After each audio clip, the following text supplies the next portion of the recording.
That's Nick. And that's Joseph. And today we're here to talk about On the Count of Three, the directorial debut of Jerrod Carmichael, which premiered at Sundance 2022 and is being released courtesy of United Artists Releasing May 13th, 2022.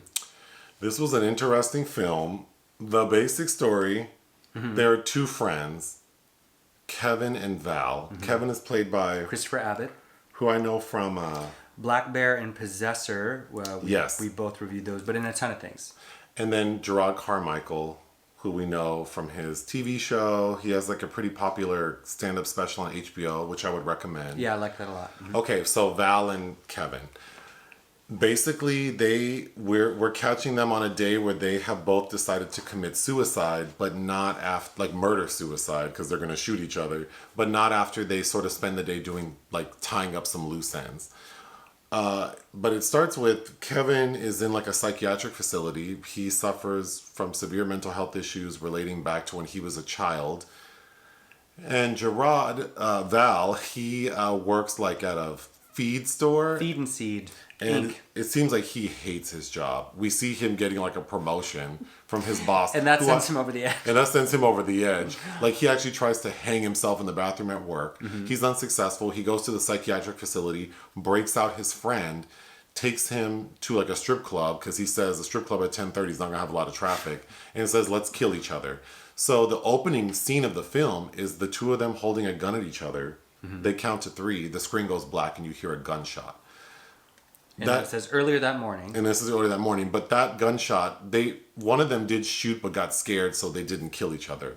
But they decide to, the main thing they decide to do is Kevin wants to kill the psychiatrist who treated him when he was a kid because that man, played by Henry Winkler, molested him.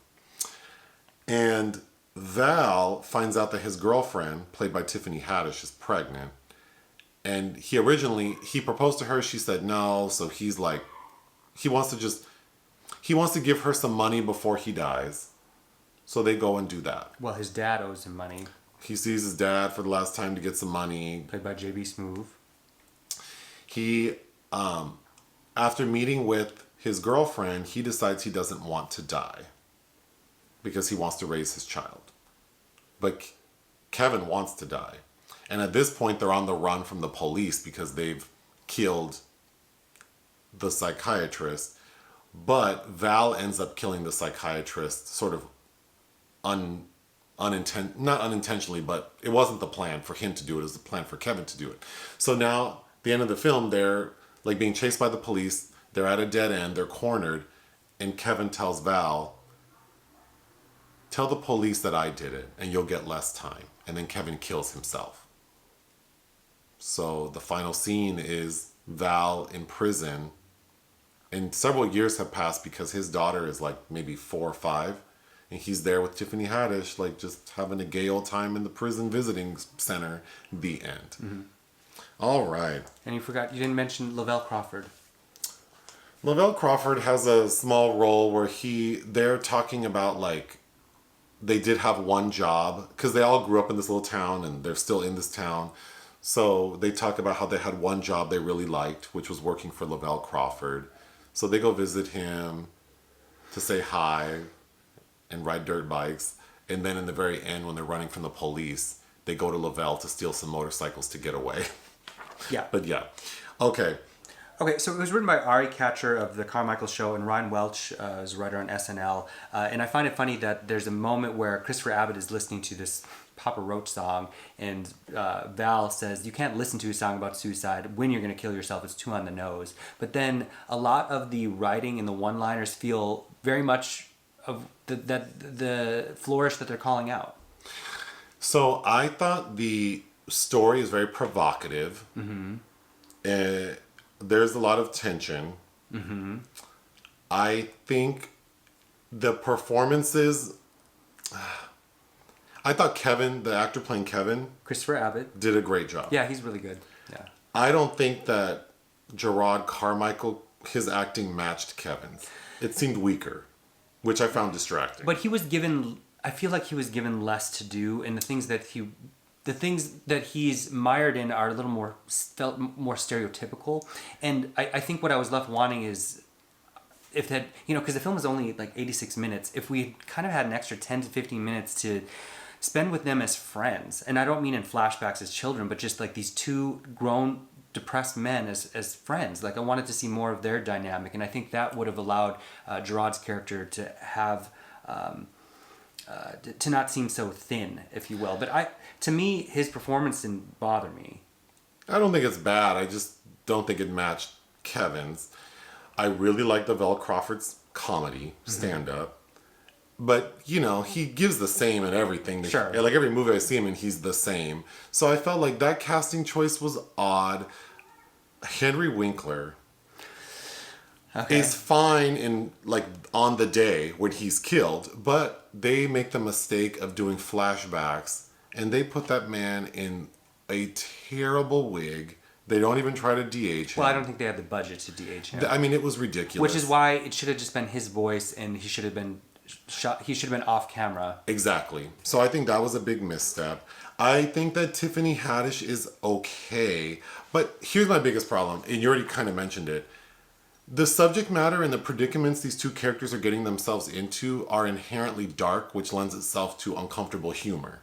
So I didn't need all the one-liners and the very on-the-nose commentary combined with casting very comedic people, namely Tiffany Haddish and Lavell Crawford. I think J.B. Smoove does a really good job. He's in one scene, and I think that's quite good. Yes, but the casting to me seems weird. The choices, particularly with Henry Winkler, were not good to me.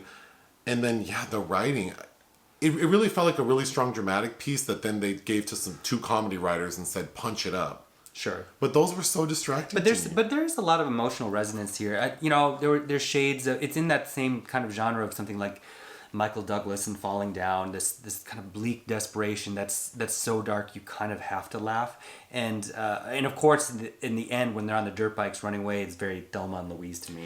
I feel like just some examples, because I think they should have removed all those one-liners, because then you're left with a lot of examples where it's just inherently funny. Like when Val and Kevin go to see the doctor, they go to his office and the receptionist is very kind. Like, oh, he would love to see an old patient. Please let me go get him. Please hold on. But he's not available that day. But these two fully had a gun ready to kill him. And then she's like, sorry, can you come back like at 5 o'clock? And then they grab some dumb lollipops and you see them in the elevator sucking on the lollipops. That in itself was funny. Or like when they're at the gun range and they're shooting the guns and they're kind of having a fun time, but really it's like, well, they're practicing to kill someone. Like these are already funny things. Sure. But then within those two scenes, they have little jokes that just made me, I don't know, I felt kind of corny. Sure. That receptionist I felt the worst for because she's, such a kind, empathetic person. One of those people that is almost grating, but she's the one that she comes in right after Henry Winkler's shot in the head and just kind of the devastation on her face. And, yeah. And you can imagine the thoughts in her head, like, I told these two people to come back and when he would be here. And Right.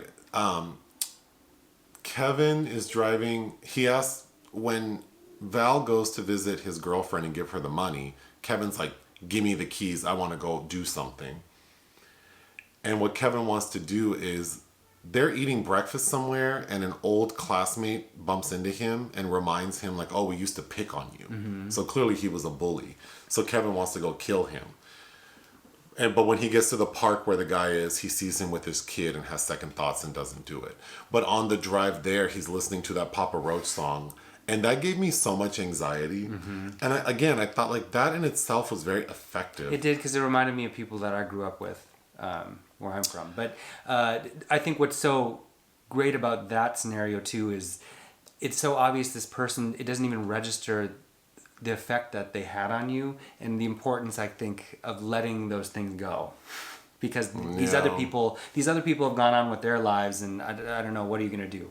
But I thought the film lost steam after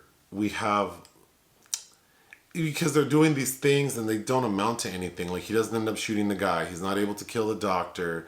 I just felt like, okay, well now we're just waiting. And maybe it's because the reveal, the opening scene of them shooting the gun off screen and then saying earlier that day, that question is resolved within the first like 20 minutes. So I don't know. It just left me feeling like, okay, what, like are they gonna do it? Like, what's gonna? Sure, but I will say the final 15 minutes are pretty good, and that's where Christopher Abbott is getting so drunk and talking about things like racial things that maybe he never had the guts to talk about. I thought that was very interesting. I thought that was very interesting Yeah. and good because he says the N-word and then is like really apologetic about it, and he has one really good line, something about how it's just skin that we have over our ugly bones. At one point, Val, like, once he's decided he wants to live, he says, I want to live, and I fucked up today. And it's like, you did more than fuck up. You shot him. You murdered a doctor. Or it doesn't matter if it was a doctor. You murdered someone. So, you know, like, that, like the humor in that statement, I think, is what the tone should have been. Like, Yeah. like, they don't understand the gravity of what they're, like, what they think they're doing and what they've already done. That, as the audience, it's almost like maybe he should kill himself. Maybe that would be better. But I think because the humor took me out a little bit, it wasn't as dark as it could have been. Sure. So that's why I'm a little disappointed. That being said, I still think the movie is very good. Do you have anything else? No, that's it. I think I'm really, we had just recently watched Jerrod Carmichael's special where he came out, and I was very impressed with that, as I am with this, and, What would you give it? 3.5. I would give it 3.5 as well. Listen to our podcast. Bye.